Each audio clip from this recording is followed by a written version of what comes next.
Om Shanti. Today is Murli 22nd of April 2020. Essence is sweet children. Now remain safe from the sickness of being trapped in the name and form of others. Do not create any wrong type of account. Stay in the remembrance of the Father. So there was a man looking for the perfect woman to marry, and he looked everywhere. Finally, he found the love of his life, and he told his friend how wonderful she was, and that this was the person that he would love to spend the rest of his life with.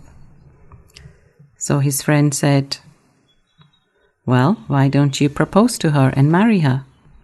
And he replied disappointedly, "Well, she's looking for the perfect man." So my question to you today is there a Mr. or Mrs. Perfect out there?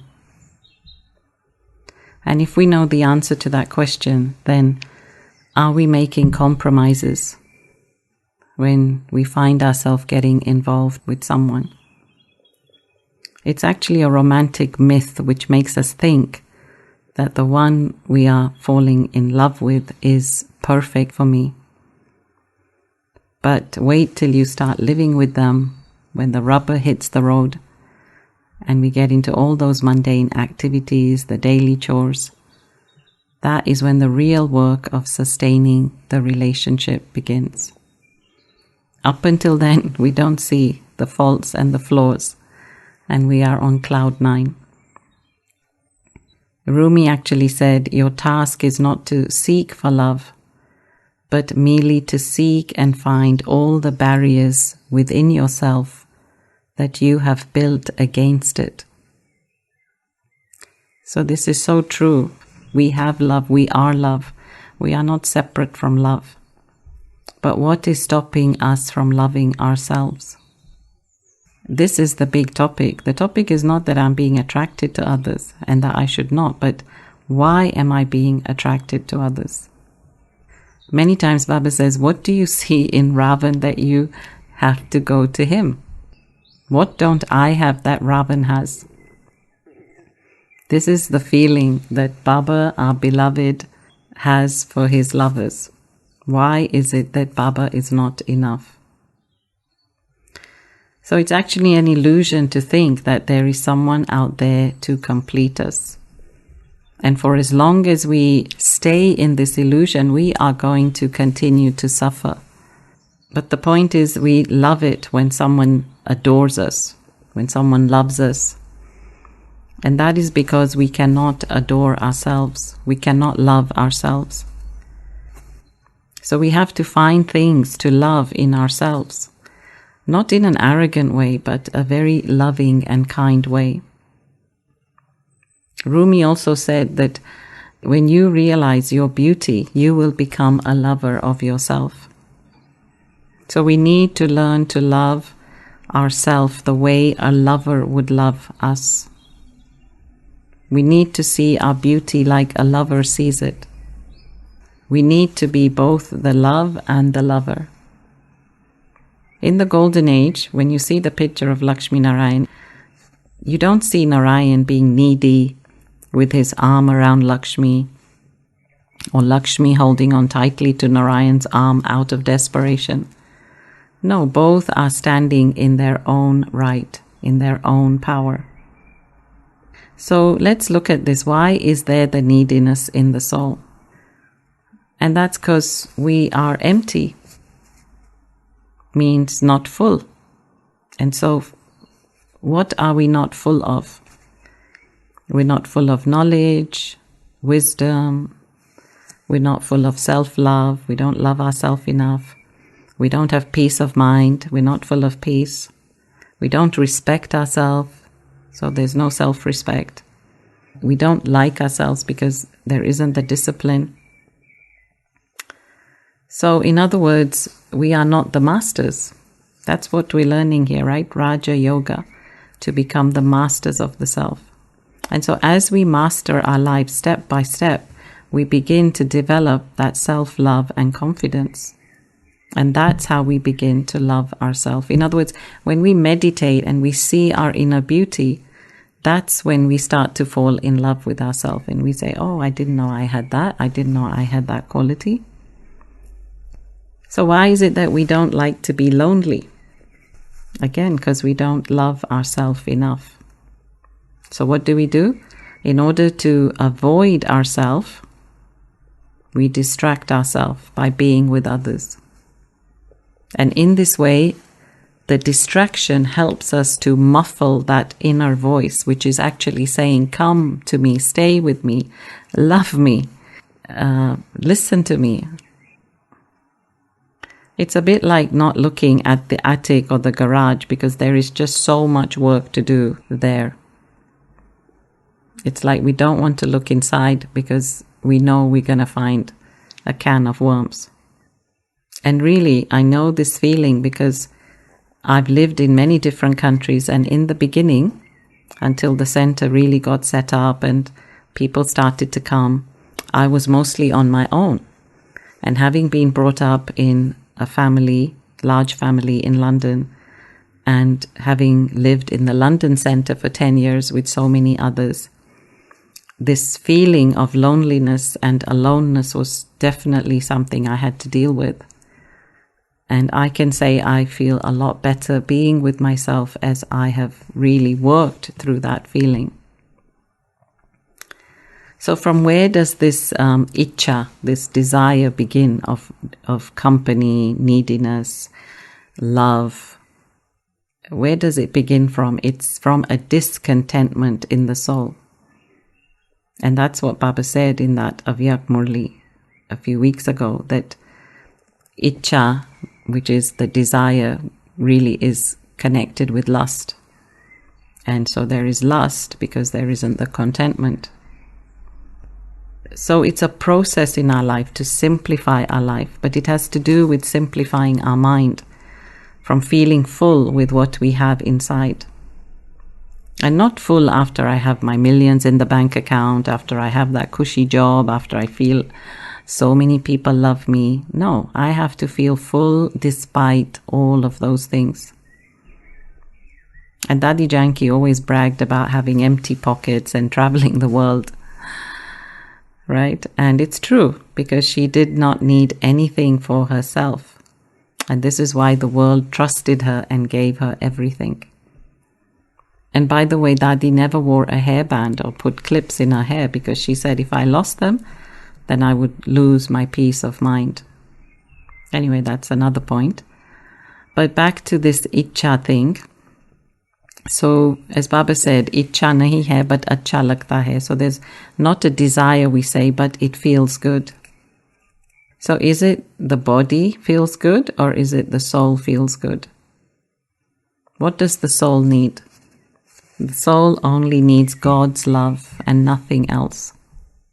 As we give into the desire and keep satiating one desire after another, even Baba said today that to be tempted by food or drink is devilish behavior. So as we keep satiating that desire, it's like a drug, it's an addiction. And we don't realize that we are being addicted to this desire, whatever it is. And we know ourselves and we know what desires each one of us has. So this drug of getting attention or love or care from someone, of fulfilling the call of the senses, it just gets bigger and bigger, right? The need just gets bigger and bigger, and the hole gets bigger and bigger. And we need a bigger hit every time. We need a bigger dose every time. So it's not enough they love us. They have to call us. It's not enough they call us. Now we have to be with them. It's not enough we're with them. Now we have to live together. So that need just gets bigger and bigger until we collapse. So this doesn't give us the peace of mind. It makes us restless. We lose all our inner peace, which is actually our wealth, isn't it? Our inner peace is our wealth. So it's just like the addict who loses all his money in buying the drugs. So as Baba said, this discontentment is the lust which gives birth to anger. because I'm not getting my needs met, so now I'm angry. So now I try to control you. What is anger? Anger is a form of control. Anger is saying, why can't I control this person or thing? Why can't I have what I want? Anger makes us feel larger than life. And anger always makes us feel that we have a right over people. And by the way, anger is a secondary emotion. Beneath it is another emotion. So for example, when I see you shouting at me, either I can simply see it as you are raising your voice, and okay, you're like that, this is your nature, that's the type of person you are, or I can get angry, and I can come into the feeling of insult. So these feelings are actually inside of me. They got triggered, right? These are feelings that got triggered because you raised your voice. But this is the sorrow that I take. I think you're being disrespectful. So that's me thinking that you're being disrespectful. So now I take the sorrow from it. And I will probably likely delete you from my phone or my invitation lists. So anger is a secondary emotion, and beneath it are the emotions of sadness or hurt or disappointment, embarrassment. So we use the anger because we're not able to control our inner mind. We're not able to control our desires. Like we're not able to control the mind from inside out. So we try to control the outer world by shouting and screaming and getting irritated. So this anger is in essence the discontent in the soul. Lust is the discontent in the soul. But Baba doesn't want us to be unhappy when he tells us to not get attracted to others. Baba doesn't want us to suffer in our loneliness. We can be alone but not lonely. Baba wants to liberate us. He wants us to be free. He wants us to be powerful. He wants us to be whole again, to be healed again, to be free from attachment. Actually, when husbands and wives speak of each other, they say, oh, this is my other half. Is that the only way to be? A half and a half? Can we not be 1 + 1? I always say the marriages that work are those that have spirituality, and each one is working on themselves and making that effort to become whole. The ones that don't blame others, the ones that take self-responsibility for their feelings. So next time somebody presses your buttons, really don't take it on. Just watch it as a detached observer. It's definitely a journey, it's a process, and we have to not give in to our senses, to our hormones, to our karmic accounts. We definitely need to do some soul searching. I'm not saying we deny the need or hide it or ignore it. We see it and we work through it. Many times you just sit on the couch and just feel the feeling. Ask yourself, what's the feeling? Don't fear it. Don't become overwhelmed. Just sit and feel the feeling.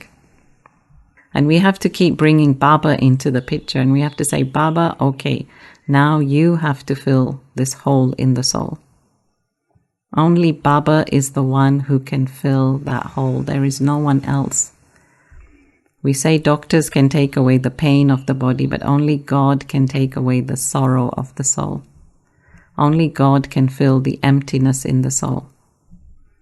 And God's love is like no other. Really, even Baba said today, the Mahabharat war is definitely visible. Baba said the world will definitely be destroyed. Baba is preparing us by using this language. So when these things happen, we don't get scared. Baba's already said this world is a world of corpses. Everyone is dead. So really, we need to believe in what Baba's saying. Actually, yes, I'll share this story before I end. So the story is that there was one person walking on a tightrope with his son. So he had his son on his shoulders, and he's walking from one cliff to the other cliff, and there's a tightrope in between. So you can imagine the high cliff, and down below is a big valley, and there's people down cheering him. So he takes his boy and he slowly walks across the tightrope, and people are cheering him on. Yes, yes, you can do it. We know you can do it. And then when he finally gets across to the other side, he takes off his sun, puts him down, and everybody claps. So then the man at the top asks everyone, do you think I can walk back across on this tightrope? And everyone yells, yes. Then he asks, so who would like to sit on my shoulder?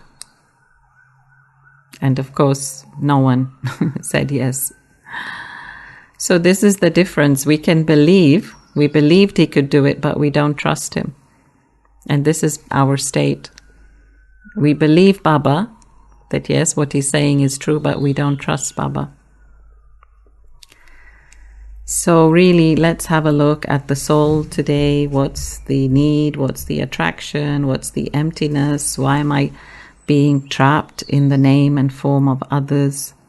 And as Baba said today, don't create any wrong type of account.